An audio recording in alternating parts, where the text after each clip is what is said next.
வணக்கம். இன்னைக்கு நான்வெஜ் சமையல்ல வந்து நம்ம வந்து ரிலாக்ஸா ஒரு சிக்கன் பிரியாணி செய்ய போறோம். இன்னைக்கு சிக்கன் வந்து நம்ம ஒரு 3/4 கிலோ வாங்கியிருக்கோம். அதாவது ரைஸ்ல வந்து சிக்கன் வந்து 1/2 கிலோக்கு 1/2 கிலோ போட்டோம்னா கம்மியா தெரியும். ஆனா ஒரு 3/4 கிலோ போட்டோம்னா பீஸ் வேணுங்கிறவங்களுக்கு நல்லா எக்ஸ்ட்ராவா கிடைக்கும். அதுக்காக நம்ம இன்னைக்கு 3/4 கிலோ சிக்கன் வாங்கியிருக்கோம். சிக்கன் வந்து எலும்பு சிக்கன் எல்லாம் கலந்தது தான் வாங்கியிருக்கோம். அதான் நமக்கு நல்லா இருக்கும், ஜூஸியா பிரியாணி டேஸ்டாகவும் கிடைக்கும். 3/4 கிலோவில் லெக் பீஸே 3 வாங்கியாச்சு. ஏன்னா வீட்டில் வந்து லெக் பீஸ் சாப்பிட்றதுக்குன்னே ஆள் இருப்பாங்க. மாதிரி ஒரு கோடு கூட போட்டு கொடுத்துருவாங்க. இதை நல்லா நம்ம சுத்தம் பண்ணி கழுவி எடுத்தாச்சு. கழுவிட்டு ஒரு தடவைக்கு 2 தடவை நல்லா கழுவிட்டு தண்ணியை நல்லா சுண்ட பிழிஞ்சு எடுத்துட்டு ஒரு 1/2 டீஸ்பூன் போல தூள் அப்படியே மேலே தூவி விட்டுருங்க. மஞ்சள் தூள் ஒரு 1/2 டீஸ்பூனு அதையும் தூவி விட்டுருங்க. 1 டீஸ்பூனு தனி மிளகாத்தூள் அதையும் தூவி விட்டுருங்க.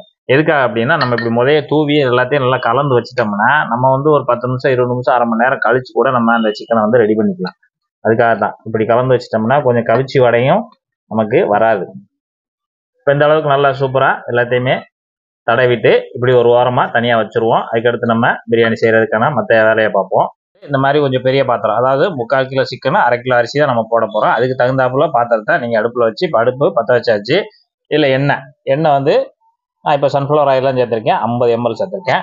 50 நல்ல செக்கு தேங்காய் எண்ணெய், செக்கெண்ணெய் தேங்காய் எண்ணெய் அவ்வளோதான். மொத்தம் 100 ml தான் நம்ம சேர்த்துருக்கோம். இப்போ நம்ம வந்து எண்ணெய் மொத்தமாக 100, அதாவது சன்ஃப்ளவர் ஆயில் 50, இல்லைன்னா நீங்கள் கடலெண்ணெய் கூட சேர்த்துக்கலாம். தேங்காய் எண்ணெய் 50, நல்லா செக்கெண்ணெய் சுத்தமான எண்ணெய் சேர்த்துக்கோங்க. இப்போ நல்லா சூடாகிக்கிட்டு போது பிரிஞ்சி இலை ஒரு 2-3 இலை இந்த மாதிரி சின்னதாக சேர்த்துருங்க.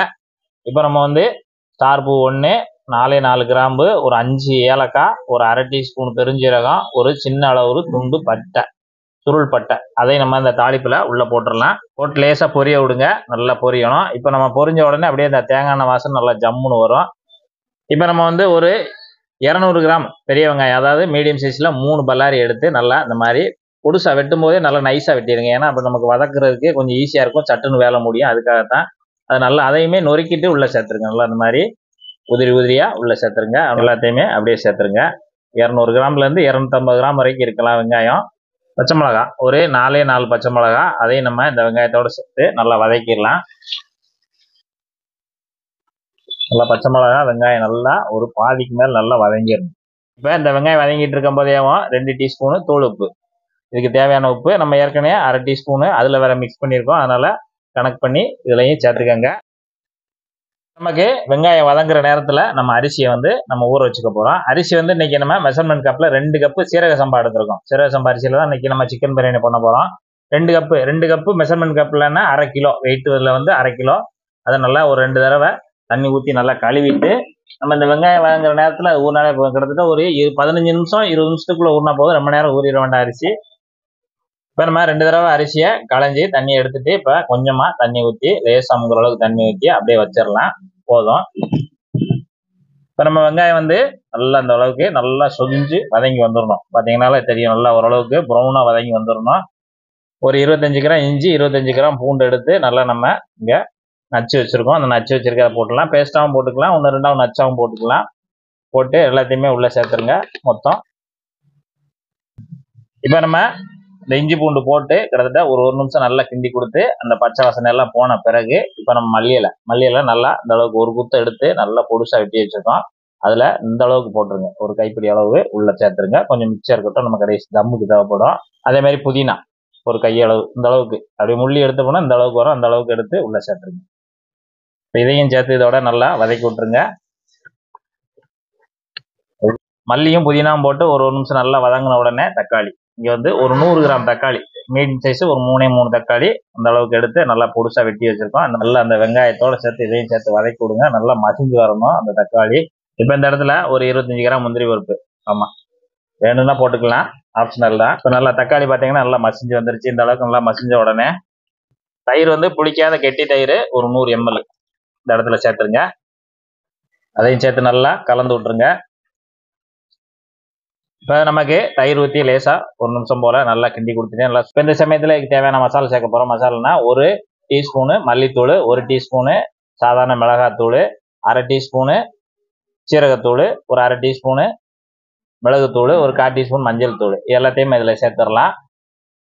எல்லாத்தையுமே இந்த மசாலா உள்ளே போட்டு நல்லா பிரட்டி விட்டுருங்க ஒரு தடவை. இப்போ நம்ம இந்த இடத்துல பிரியாணி மசாலா 1 டீஸ்பூன் நிறையா இதில் சேர்த்துருங்க.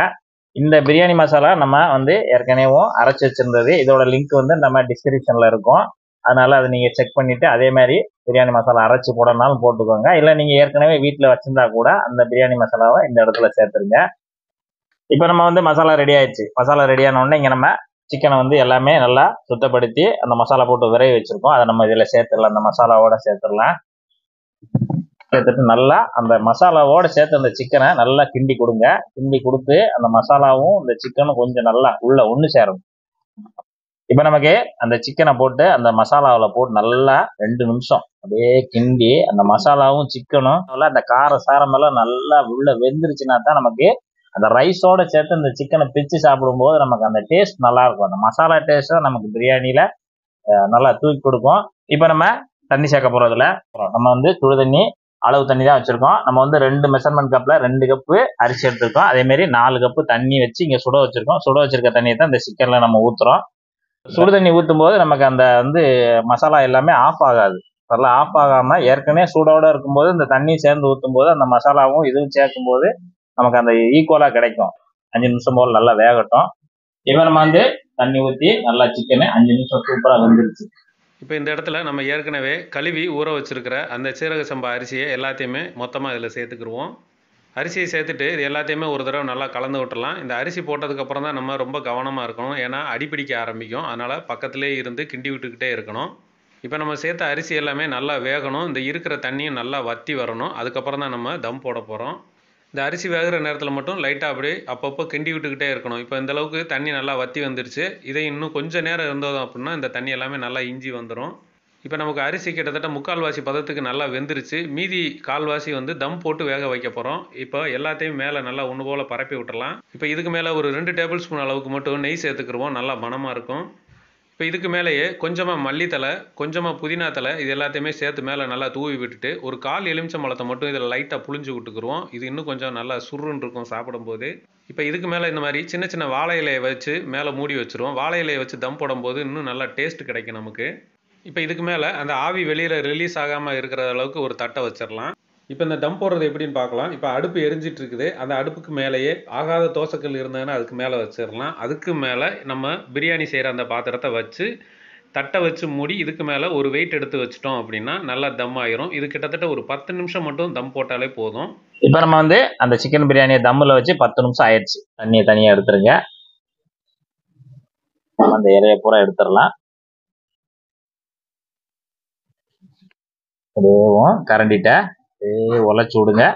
பொழு பொழு பொழு பொழு பொழுன்னு சூப்பராக தயாராகிருக்கு. நம்ம நல்லா உதிரி உதிரியாகவும் நல்லா அருமையாக தயாராகிருக்கு. அதில் அப்படியே கறியை பிரித்து எடுத்து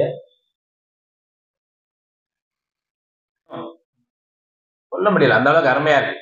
நீங்கள் ரெடி பண்ணி வச்சுட்டு பிள்ளைகள் வந்த உடனே வச்சு மட்டும் கொடுங்க. எந்த கடையில் வாங்கினேன்னு கேட்பாங்க. மாதிரி ஒரு டேஸ்ட் நம்ம ஊரில் கிடைக்குதா அப்படின்னு கேட்பாங்க. நம்ம வீட்டிலே நான் தான்ப்பா செஞ்சேன் அப்படின்னு சொல்லி நீங்க பெருமையா சொல்லலாம். அந்த அளவுக்கு அருமையா இருக்கு. இதே போல நீங்க உங்க வீட்டுல ஒரு மெத்தட்ல சிக்கன் பிரியாணி போட்டு சாப்பிட்டு பாருங்க. எப்படி வந்ததுன்றதை கமெண்ட்ல சொல்லுங்க. நன்றி, வணக்கம்.